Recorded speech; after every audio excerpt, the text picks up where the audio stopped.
Hi everyone, this is Lisa. Thank you for joining me. I'd like to apologize straight off today for the video editing here on this video today. I had a lot of difficulty and I really struggled with it, so there are some pieces missing, so just forgive the part that it's kind of disjointed. The card we're making today is, I called it a trifold card, but it really is like a bisecting triangular opening card. I just didn't know what to call it.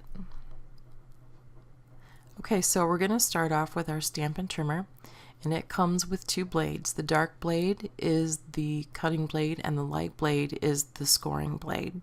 So since we're going to score first, I've pushed the cutting blade all the way to the top. I'm bringing in a piece of 8.5 by 11 inch Night of Navy cardstock. I'm going to line this up at 4 1/4 and score it.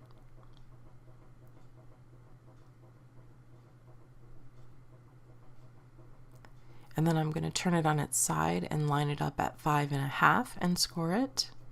So we'll end up with the paper cutting, or I'm sorry, scored in quadrants.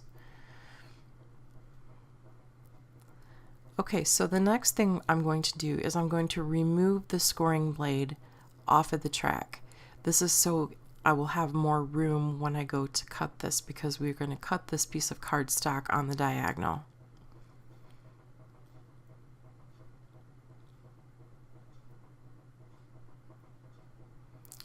So I'm lining up each point, top and bottom, in the cutting groove of, or the cutting track.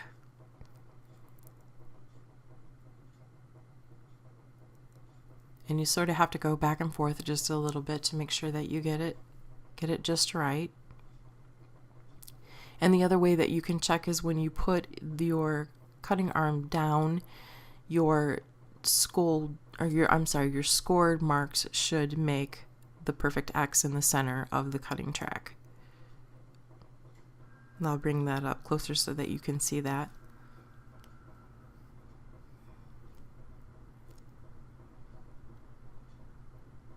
Okay, and then you just cut it, which I edited out. Okay, so you end up with two cards. So this is one card you can have going that way, and this is the card that we're going to be working on. And you want to be sure and burnish the edges really well. You'll see me do this a couple of times throughout the video because it doesn't want to lay down. Not until the card is completely finished will it lay down. So I've misjudged here a little with my folding, so I have a piece hanging off, so I'm just going to take my scissors and trim that right off. All mistakes can be fixed, right? I make a few of them in this video, but you'll see me fix them. Okay, again, back to burnishing.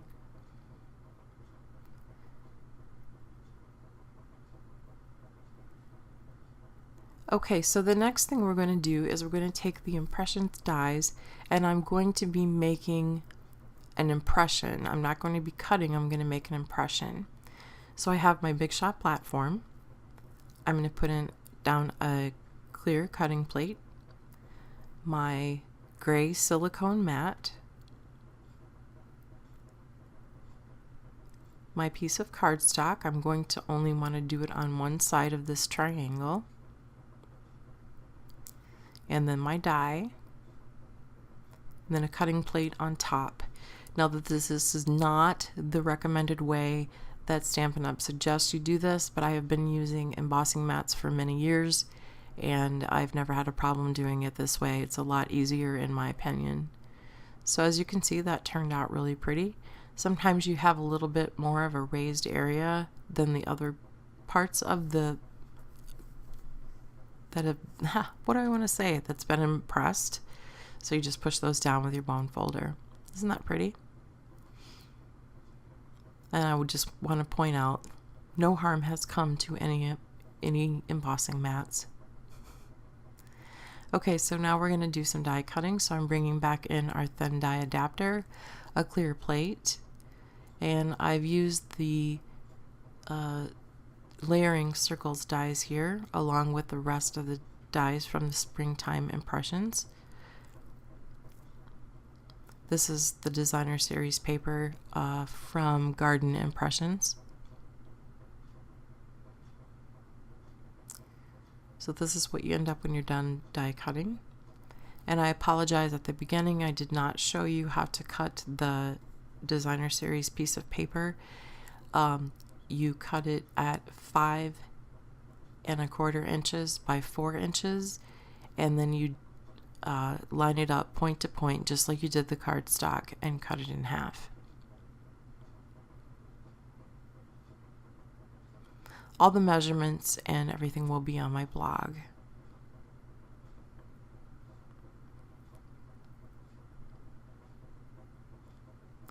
And just be sure that you have adhesive down good in those corners, since this is sort of a moving card.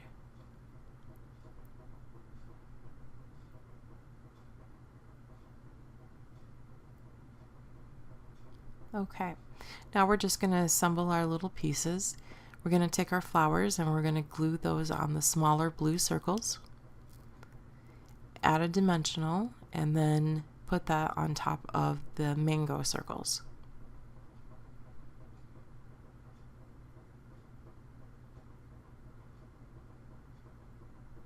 Okay, so we have that part done.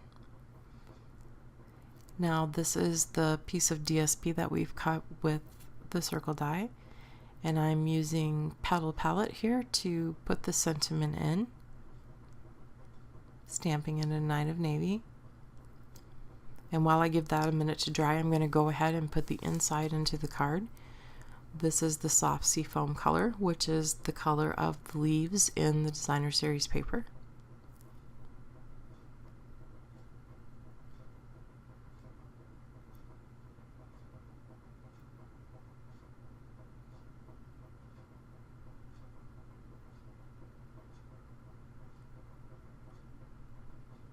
Okay, now I'm going to go ahead and add that to the larger blue circle.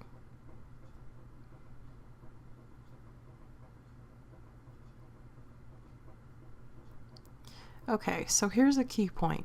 This larger piece is going to go in the center, but we only want to put adhesive on the left side. So I'm going to do that, but I forgot that we're dealing with a triangle.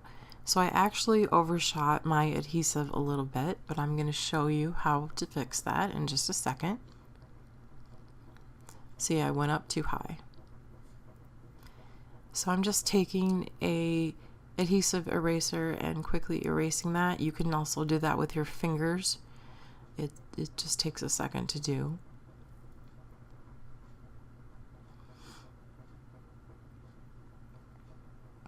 Okay, now we're in position. So now we're going to bring in our little floral pieces here, and this is what is going to hold the card closed. Excuse me. So I've put 2 dimensionals on the back of that, and I'm placing that down, and it's not really holding it where I want it to, so I'm going to pull that up and move it a little closer in. And it isn't until I get this other piece down that I realize that I do need, in fact, to move it closer. And that will enable the card to stay closed until the recipient opens it.